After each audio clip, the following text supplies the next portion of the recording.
I broke my leg, and my father abandoned me. And then he paid for it. My name is Jessica, and at 21, life had already proven to be more challenging than most people my age would understand. But if you were to ask me when the ground beneath me first started to shake, I'd answer without hesitation. It was when Sarah entered our lives. My father had always been a difficult man to read. Even as a child, I learned to interpret the smallest shifts in his brow or the tight set of his jaw. He was a man who loved without softness, who cared in silent ways, like fixing the squeak in my bike without saying a word or placing my mother's favorite tea on the kitchen counter, untouched, for weeks after she passed. When Mom died after a prolonged illness, the spaces she left behind felt cavernous. My father and I were like two reluctant partners, barely speaking, barely touching the grief between us. Then Claudia came. The first time I saw her, it was as if someone had turned on a light in a room that had been dark for far too long. She was beautiful in a way that seemed almost too perfect, sparkling blue eyes, golden hair that framed her face like a halo, and a laugh that could shatter the tense silence in our house. But it wasn't Claudia who changed everything. It was her daughter, Sarah. Sarah was delicate. Her eyes were downcast most of the time, flitting around as though searching for something that was never there. When Dad introduced her to me, he rested a gentle hand on her shoulder, a touch so soft that my stomach clenched with surprise. "Jessica, this is Sarah. She'll be staying with us from now on," he said, his voice carrying an uncharacteristic warmth. I searched his face for a hint of the man who had barely looked at me during dinner the night before, but he was lost in a way I couldn't recognize. "Hi," I said, forcing a smile. Sarah's lips twitched into something that resembled a smile, but it didn't reach her eyes. The house seemed to morph overnight. Where there had been a small framed picture of my mother, now there was a new floral centerpiece that Claudia had brought with her. I felt the change in the way my father spoke to me, shorter, more impatient. The first real argument we had came a few weeks after they moved in. "Dad, I was wondering if we could talk about my tuition," I ventured, my voice uncertain. We were sitting in the kitchen, the scent of Claudia's lavender candles filling the air. He looked up from his coffee, his brows knitting together. "Jessica, you know money's tight. Sarah needs support right now. You'll manage." "You always do," he said, taking a sip as though he'd just commented on the weather. "Manage?" My voice rose, trembling. "Dad, I'm your daughter too. When was the last time you even asked me if I was okay?" The kitchen fell silent, and for a moment, I hoped he'd look at me. Really look at me, but his gaze slid away. "Don't start, Jessica," he said, his tone final. "You're stronger than you think. Sarah, she needs more." I turned on my heel and stormed out. My fist clenched so hard I felt the nails dig into my palms. I knew then that I had lost him, at least part of him, to this new, fragile world he had constructed around Claudia and Sarah. The day Claudia and Sarah moved in was marked by rain, as if the sky knew the shift that was about to happen. I stood by the window, watching as the drops slithered down the glass in winding trails. The moving truck parked in the driveway, its doors yawning open as my father stepped out with an umbrella in one hand and a suitcase in the other. "Jessica, could you come help, please?" Claudia's voice rang out, light and sweet, with just a hint of authority. I felt my jaw tighten, but forced a nod. This was home, my mother's home, and now it was being infiltrated by people who seemed so effortlessly to fit where I no longer did. Sarah stood just inside the doorway, clutching a box to her chest. Her eyes darted up to meet mine, wide and unsure, before dropping back to the floor. She looked like she might bolt at any moment, and for a second, I felt a pang of guilt. "Here, take this," Dad said, passing me a vase wrapped in bubble paper.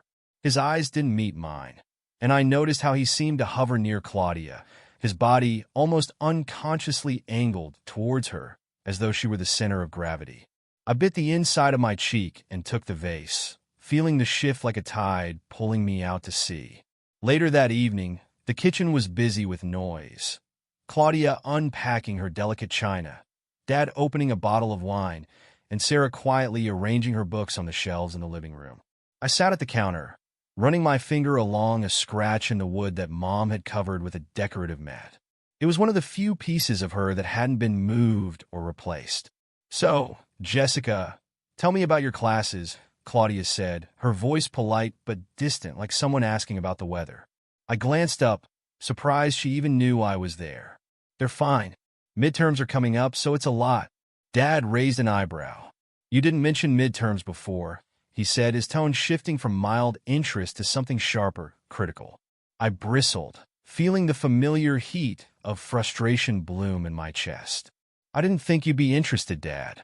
"You've been busy," I said, my eyes flitting to Claudia and Sarah, who were now both watching me with expressions that made me feel small, intrusive. The silence stretched until Sarah's soft voice cut through it. "Midterms must be stressful. I hope you're managing okay." It was the first time she'd spoken directly to me, and her voice was as fragile as the glass teacups Claudia was unpacking. I blinked, caught off guard, and before I could muster a response, Dad's smile appeared, warm and approving, directed solely at Sarah. "She's strong, aren't you, Jess?" he said, using the nickname he hadn't called me in years. But it didn't feel like mine anymore. Not when spoken in that moment. Not with those eyes that looked past me to the girl who'd become the center of everything. "Yeah," I mumbled, pushing myself away from the counter. "I guess I am." The following weeks felt like being trapped in someone else's story, one where I was the forgotten background character. I'd wake up to the sound of Claudia's laughter drifting down the hallway, a bright, tinkling sound that seemed to seep into every corner of the house. The kitchen, once a place where Mom and I shared quiet mornings over toast and jam, now buzzed with Claudia's recipes and Sarah's polite thank yous. One night, I sat at my desk, flipping through pages of notes in a futile attempt to prepare for my exams. The glow from the hallway light cast a long shadow into my room, and I heard their voices, Dad and Sarah, talking in the living room. "Are you settling in okay, sweetheart?" Dad asked, his voice soft, the way he used to speak to me when I had the flu or couldn't sleep after nightmares. "I am," Sarah replied, and I could picture the grateful tilt of her smile. "It's just hard sometimes. I feel like I'm intruding." "Nonsense," Dad said, chuckling lightly. "You belong here." The word struck me like a slap. I felt a bitterness rise in my throat, and before I could stop myself, I pushed away from my desk and stepped into the hallway. I found them sitting on the couch, Sarah's head resting gently on Dad's shoulder as he absent-mindedly stroked her hair. The sight made my chest tighten with a mix of anger and something unnameable. "Is everything okay, Jess?" Dad asked when he saw me, though the softness in his eyes hardened as soon as they met mine. "I was just going to get water," I muttered, suddenly aware of how foolish I looked, standing there with disheveled hair and tired eyes. Sarah shifted, lifting her head. "I can get it for you." "No, don't worry," I said, sharper than I meant to. The room fell silent. I could feel their eyes on my back as I hurried to the kitchen, the cool linoleum grounding me when I placed my palms on the counter and took a deep breath. The next morning, I woke to the sound of Claudia humming as she made breakfast.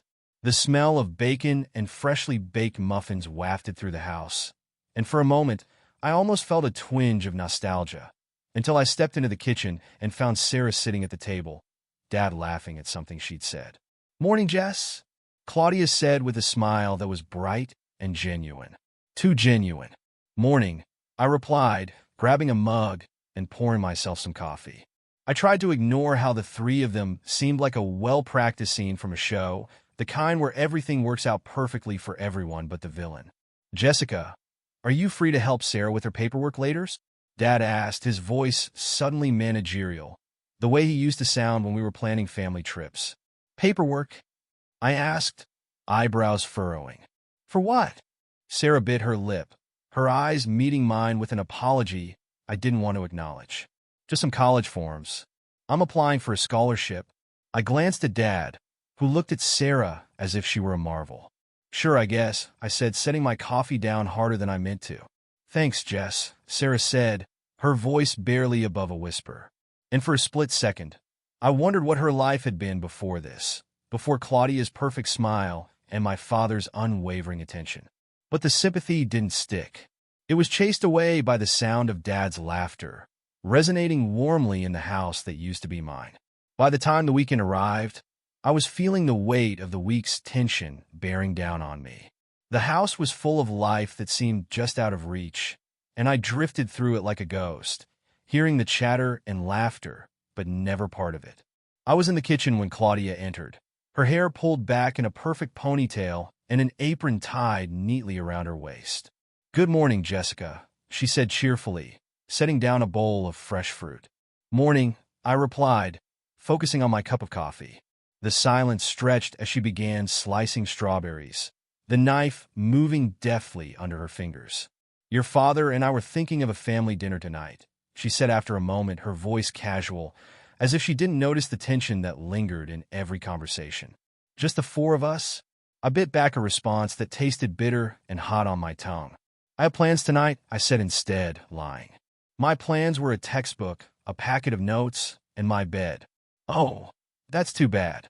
I'm sure we could find another day," Claudia said, not missing a beat.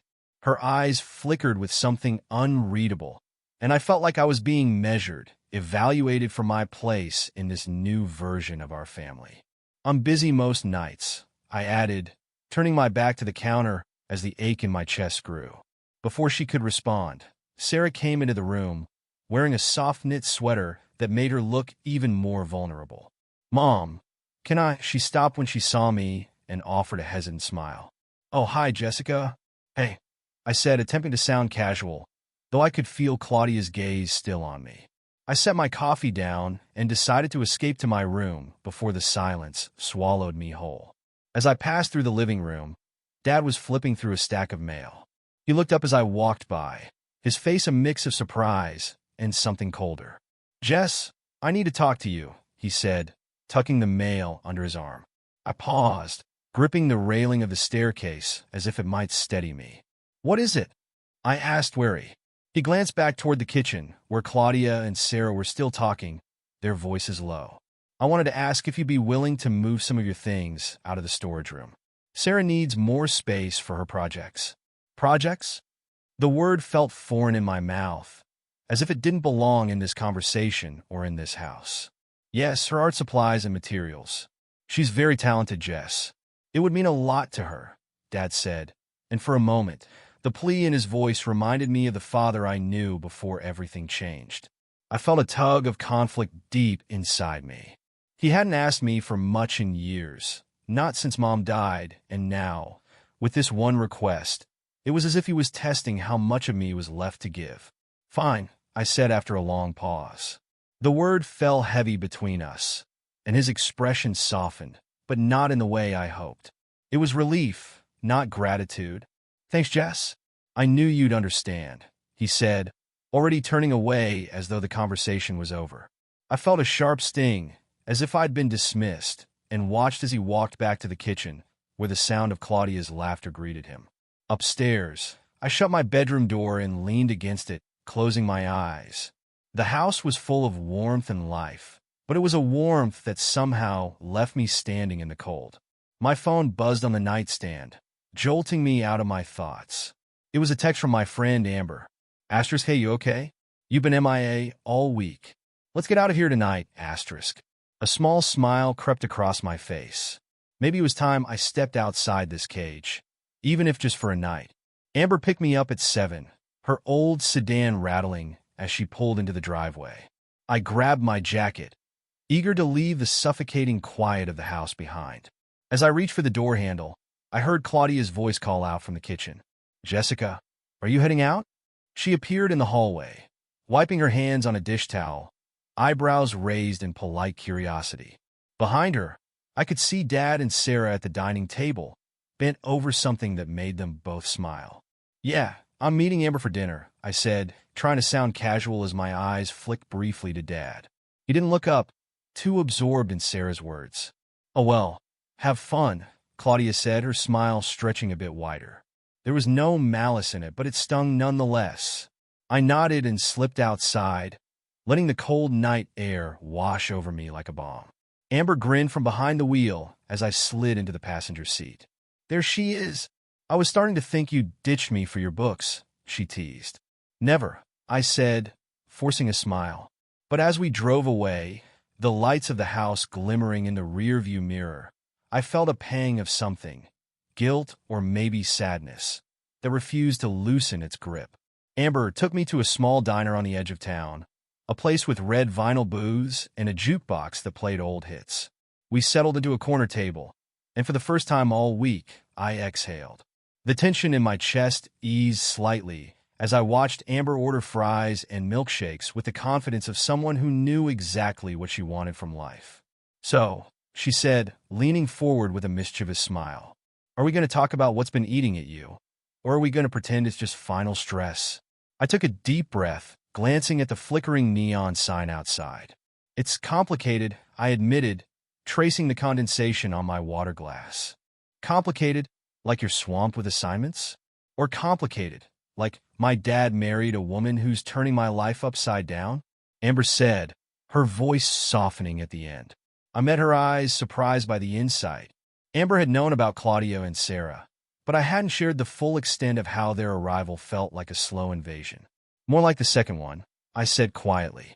She reached across the table and squeezed my hand. "I figured. You've been off, Jess. You don't have to pretend with me, you know?" The words cracked something open inside me, and before I knew it, I was recounting the past few months, how the house felt different, how Dad's laughter was reserved for them now, how even the smallest spaces I carved for myself seemed to be slowly taken away. "I feel like I'm disappearing," I said finally, my voice barely a whisper. The jukebox changed songs, and the soft notes of an old ballad played in the background. "And it's like no one even notices." Amber's eyes filled with empathy. "You're not disappearing. I see you," she said, and there was something so fierce in her voice that I felt tears prick my eyes. "Thanks," I whispered, squeezing her hand back. The waitress arrived with a tray of fries and 2 chocolate milkshakes, and Amber sat back with a grin. "Okay, new rule. No more serious talk tonight. Just greasy food and bad jokes. Deal?" "Deal," I said, a genuine smile breaking through. As we dug into the fries, laughing over shared memories and silly stories, I felt a small piece of myself return, even if just for the night. The glow from the night out with Amber lingered through the next morning, making the weight on my chest a bit easier to bear. But reality came back quickly, creeping into the corners of my mind as I walked downstairs to find Sarah sitting at the kitchen table with a steaming mug cradled in her hands. She looked up, her eyes darting away nervously when I caught her gaze. "Morning," I said, my voice still rough from sleep. I poured myself a cup of coffee and leaned against the counter, studying her. There was always something guarded in Sarah's posture, as if she expected the world to fall apart at any moment. "Good morning," she replied, a tentative smile touching her lips. We sat in silence for a moment, the ticking of the old clock on the wall filling the space between us. "I wanted to say thanks for agreeing to help me with those forms," she said quietly, breaking the silence. She traced the rim of her mug with a finger, her eyes focused on the swirling steam. I nodded, not trusting myself to speak without the bitterness creeping in. Before I could answer, Dad walked in, his hair slightly disheveled, and he stopped short when he saw us both in the kitchen. "Good to see you two up early," he said, his voice more cheerful than it had been with me in weeks. He kissed Sarah on the top of her head, a simple gesture that sliced through me. I forced a smile as he turned to me, his gaze less warm. "Morning, Jess," he added, but it was an afterthought. He moved to the coffee pot, pouring himself a cup and glancing at the newspaper on the counter. The silence stretched again, but this time it was filled with the ache of what was unspoken. I cleared my throat. "Dad, I was wondering if we could talk later." "Just us?" He raised an eyebrow, sipping his coffee. "Of course. Maybe after dinner?" His tone was neutral, but there was a flicker of something I couldn't read in his eyes. "Sure," I said, though the idea of waiting that long made me restless. He nodded and turned back to Sarah, who had been watching the exchange with a slight frown. "Well, I have some errands to run," he said, patting Sarah's shoulder. "Claudia should be back from the store soon." As he walked out, I caught Sarah's eyes on me, a question hanging in the air between us. But I didn't have an answer for her. The kitchen felt smaller as I stood there, staring at the door where Dad had just disappeared. The afternoon passed slowly, each hour dragging into the next. I worked on my school assignments, but the words blurred together on the page, my focus wandering back to Dad's promise of a conversation. When dinner finally came, I picked at my food, feeling the tension build with every bite. "Jessica, everything okay?" Claudia asked, her tone gentle, but with that undercurrent of concern that always made me feel like an outsider. "Yeah, just a lot on my mind," I said, pushing my fork around my plate. "Well, don't overwork yourself," she said, giving me a small smile before turning back to Dad and Sarah. Their laughter filled the room, wrapping around me like a cold draft. I couldn't help but wonder if they even noticed I was there. After dinner, Dad motioned for me to join him in the study, and I followed, heart thudding in my chest. The study was one of the few rooms that hadn't changed since Mom's passing. Her old clock sat on the mantel, ticking steadily, a reminder of another life. "What's on your mind, Jess?" Dad asked, settling into the armchair with a sigh. I hesitated, my fingers clenching and unclenching by my sides. "I feel like things are different, Dad. Like I don't fit anymore." He looked at me, surprise flickering across his face. "What do you mean? You're my daughter. This is your home, is it?" The question slipped out before I could stop it, the vulnerability in my voice making my eyes sting. "Because ever since Claudia and Sarah moved in, it feels like I'm just in the way." Dad's expression hardened. "Jess, they're family now. We're all adjusting. You can't expect it to be perfect overnight." "It's not about perfect," I said, frustration bubbling up. "It's about feeling seen. And right now I don't." He sighed, running a hand through his hair. "You're overthinking this, Jessica. You've always been strong, independent. Maybe it's time you showed a little of that strength now." His words stung, and I nodded slowly, not trusting myself to respond. As I walked out of the study, the familiar ache settled back into my chest, heavier than before. The tension at home only grew after that brief, hopeful day at the park. My father's focus remained on Claudia and Sarah, and while there were moments where I saw the old warmth in his eyes, they were fleeting, like the sun breaking through storm clouds only to disappear again. I buried myself in college work, trying to drown out the noise of a life I felt increasingly excluded from. One Friday afternoon, after an exhausting week of lectures and assignments, I sat alone in the university library.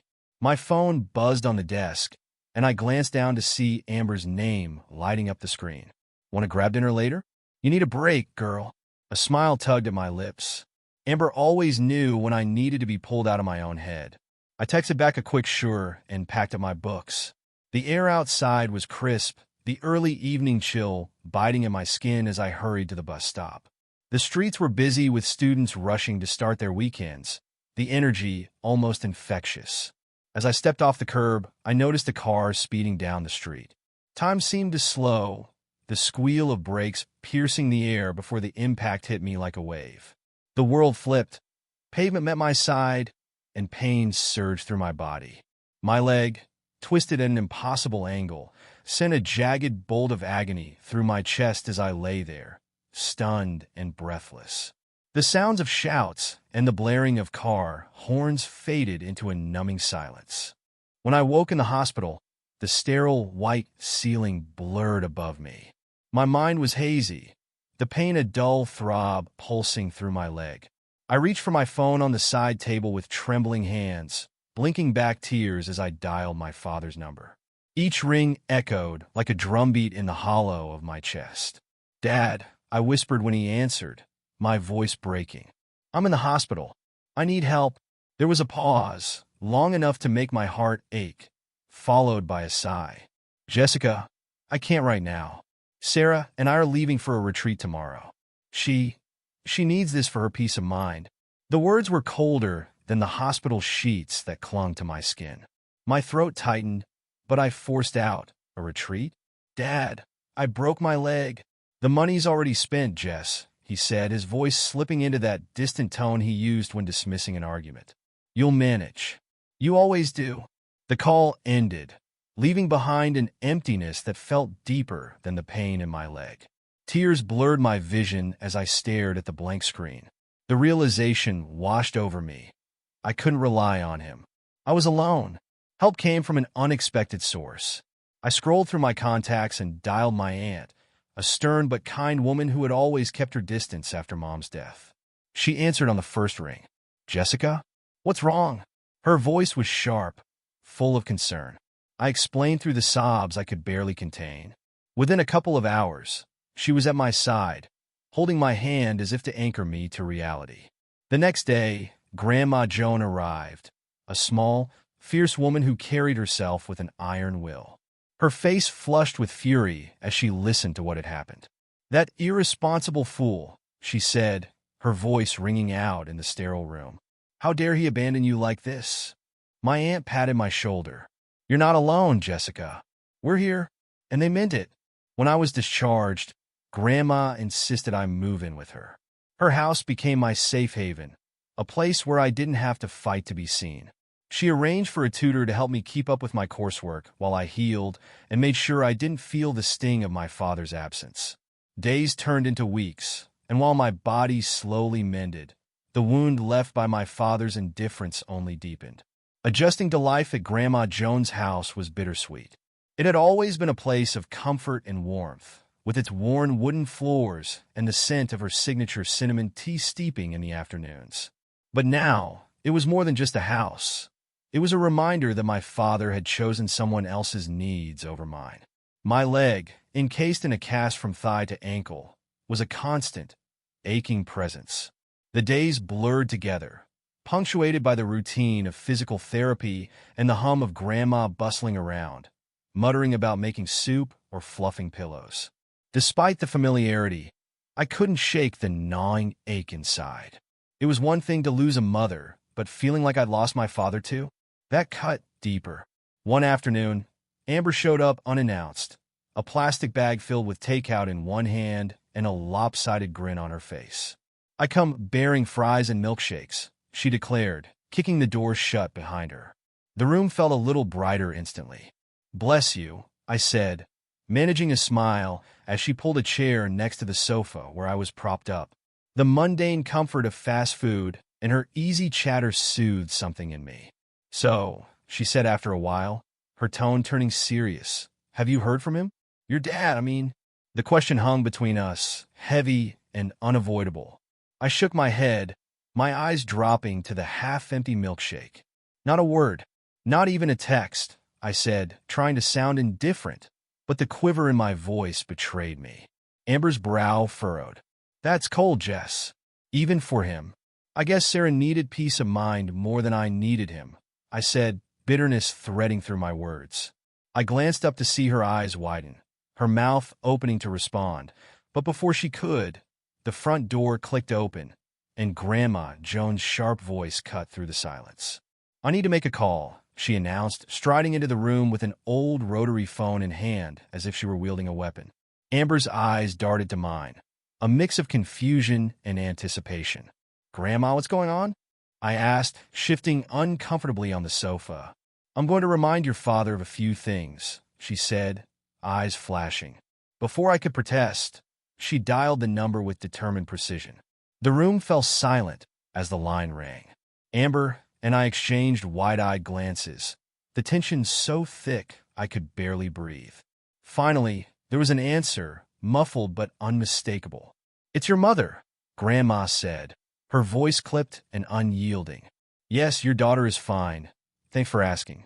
She's recovering well, despite your shameful neglect." There was a pause, and I could almost hear Dad's stammered response through the phone. "No," Grandma cut him off, "I'm not finished. You failed her once, but this time you'll listen."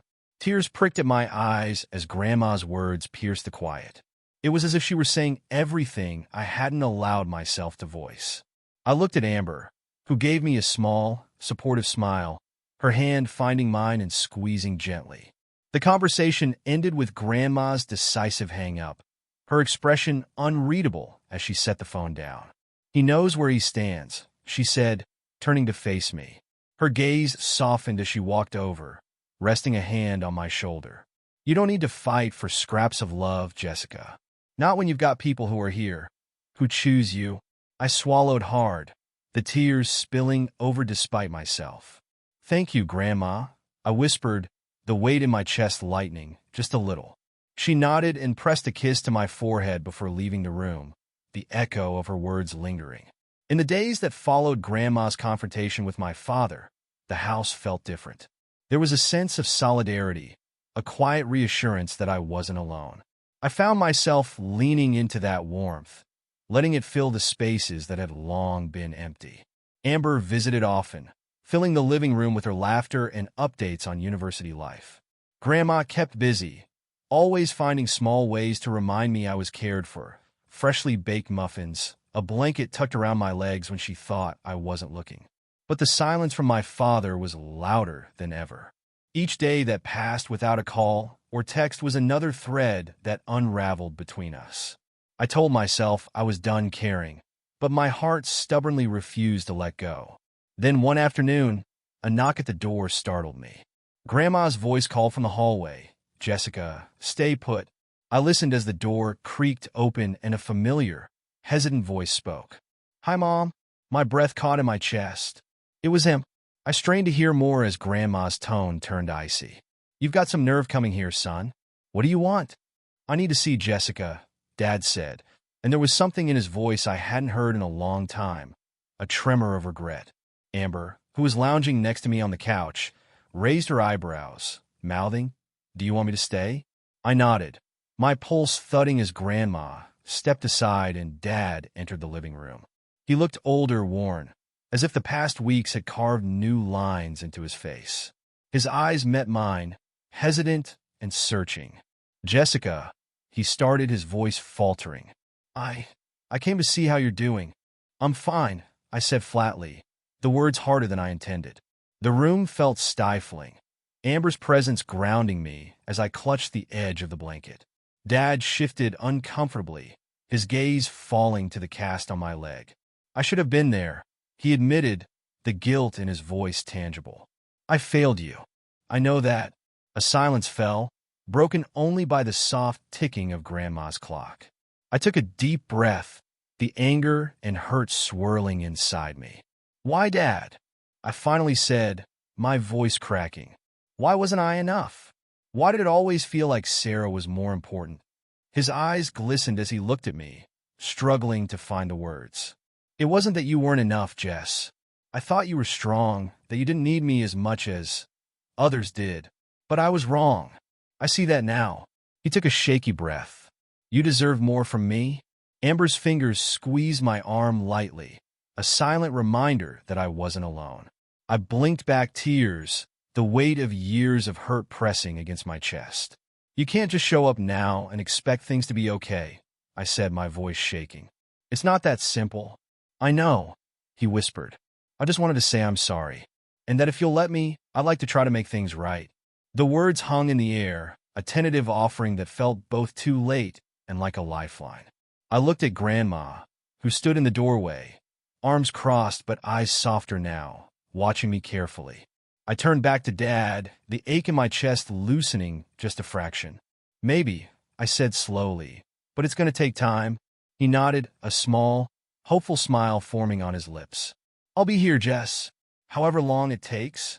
The days that followed my father's visit were strange, filled with tentative hope and an unease I couldn't shake. He called a few times, his voice careful, as if he were navigating a path filled with broken glass. Sometimes I answered. Other times I let the phone ring and ring until it stopped. But true to his word, he kept reaching out, kept trying. Grandma watched me with knowing eyes, never pushing, just being there.